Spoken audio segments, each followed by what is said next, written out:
Hello viewers, বাংলাদেশের যে সোনালী আঁশ পাটের যে নতুন এবং পুরাতন বর্তমান তারা কিভাবে পাট বেচাকেনা করছে এবং কিভাবে জাগ দিচ্ছে এবং কিভাবে তাদের সুসংবাদ জানানোর আমার কাজ আপনাদের অবশ্যই জানাবো। বাংলাদেশের কয়েকটা জেলার তথ্য বাংলাদেশের আমি সর্বপ্রথম জানাবো ফরিদপুর, তারপরে রাজশাহী, নাটোর, পাবনা এবং কি বাংলাদেশের যে কুষ্টিয়া জেলা, এই অঞ্চলগুলোর পাঁচটা যে ডিস্ট্রিক্টের আমি আপনাদের মাঝে তথ্য জানিয়ে দেব।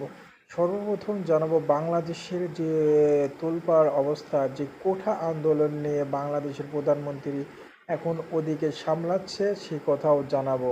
বর্তমান বাংলাদেশের কোঠা আন্দোলন নিয়ে সারা বিশ্বে তোলপাড় বেঁধে গেছে এবং বাংলাদেশের প্রধানমন্ত্রী তাদের এটা সামলানোর জন্য প্রশাসন এবং আর্মি এবং বিজিবি এবং পুলিশ তারা মোতায়েন করেছে এবং বাংলাদেশকে স্বাভাবিক আনার জন্য তিনি স্বাভাবিক আনার জন্য চেষ্টা করছে যে বাংলাদেশের পুলিশ দিয়ে, আর্মি দিয়ে, বিডিআর দিয়ে তারা স্বাভাবিক আনবে এবং কোটা আন্দোলন বন্ধ হচ্ছে না, তবুও কিন্তু তোলপাড় চলছে।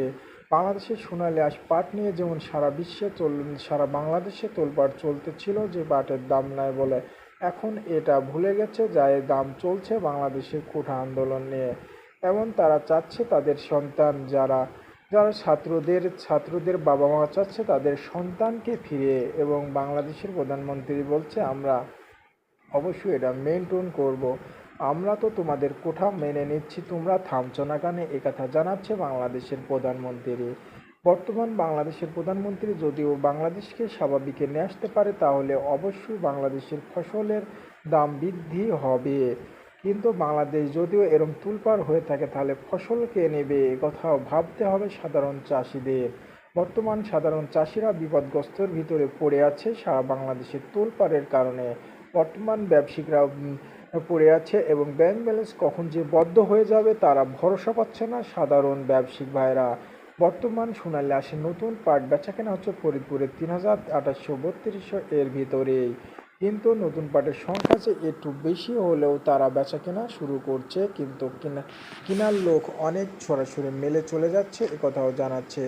কিন্তু বাংলাদেশে পাট বেচাকেনা হচ্ছে, যদিও বাংলাদেশ তোলপাড় হচ্ছে। বাংলাদেশের পাবনায়, রাজশাহী, পাবনা জেলার অবস্থা জানাবো। সেখানকার নতুন পাট বেচাকেনা হচ্ছে 3,000 টাকা এবং 2,600 এর ভিতরে বেচাকেনা হচ্ছে পাটের ওপর গ্রেড করে। বর্তমান বাংলাদেশের সব জেলায় পানি পাচ্ছে না চাষি ভাইরা, এবং যেগুলো আছে সেগুলো পানি দিয়ে প্রত্যেক বিঘা জমিতে 1 থেকে 1200 1400 এমনকি 2000 পর্যন্ত বিঘে দেওয়া লাগছে পানি খরচ। এবং বাংলাদেশের পাটের ফলন হচ্ছে 3 থেকে 4 মণ এবং কি 5 মণ ঊর্ধ্বে গেল।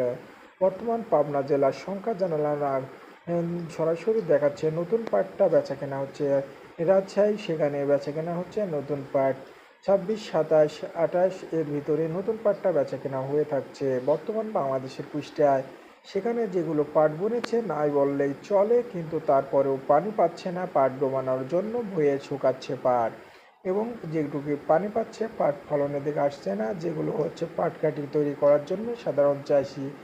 কুষ্টিয়া জেলা বেচা কেনা হচ্ছে নতুন পাটের সংখ্যা 1600 থেকে 1800, 2000-এর ভিতরে। খুবই কম বেচা কেনা, গাড়ি লোডের সংখ্যা, খুচরা বেচা কেনা হচ্ছে কম, গাড়ি লোডের সংখ্যা একটু দেখা দিচ্ছে, খুচরা বেচা কেনা নিচ্ছে না সাধারণ ব্যবসায়িকরা।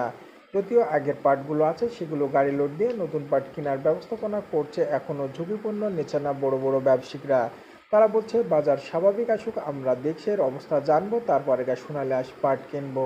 সাধারণ চাষি ভাইরে মাথায় হাত পড়ে গেছে, কারণ তারা ভরসা পাচ্ছে না ব্যবসায়িকরা পাট কিনতে, এবং ব্যাগার দরে পাট বিক্রি করতে হচ্ছে সাধারণ চাষিরা, তারা হাসি পাচ্ছে না মুখে।